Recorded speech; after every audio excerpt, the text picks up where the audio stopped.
நரேந்திர மோடி ஐயா என்ன சொல்றாருன்னா 1982 காந்தி மூவி வந்ததுக்கு அப்புறம் தான் வந்து பாத்தீங்கன்னா இந்திய மக்களுக்கு காந்தியே தெரிய ஆரம்பிச்சது அப்படின்னு சொல்றாரு. நான் என்ன கேக்குறேன்னா, நம்ம நாட்டு நோட்ல எப்போ காந்தியோட போட்டோ பிரிண்ட் பண்ணாங்கன்னு தெரியுமா? 1969 பிரிண்ட் பண்ணாங்க. இவர் யாருன்னு தெரியாம நம்ம நாட்டு நோட்ல வந்து பாத்தீங்கன்னா இவரோட போட்டோ வச்சிருக்கோம். அப்படிதானே? சரி, அதை விட்டுருங்க.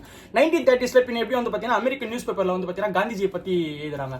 உள்நாட்டுக்காரனுக்கு தெரியாம வெளிநாட்டுக்காரனுக்கு தெரிஞ்சிச்சு. அப்புறம் எப்படி வந்து பாத்தீங்கன்னா 1939 ஆல்பர்ட் ஐன்ஸ்டைன் வந்து பாத்தீங்கன்னா காந்திஜிக்கு ஒரு லெட்டர் ஒன்று எழுதுறாரு. 5 டைம்ஸ் பாத்தீங்கன்னா நோபல் பீஸ் நாமினேஷனுக்கு அவார்டு வந்து பாத்தீங்கன்னா காந்தியோட பேர் வந்து பாத்தீங்கன்னா செலக்ட் ஆகுது. எந்தெந்த இயர்னா 1937, 1938, 1939, 1947, 1948.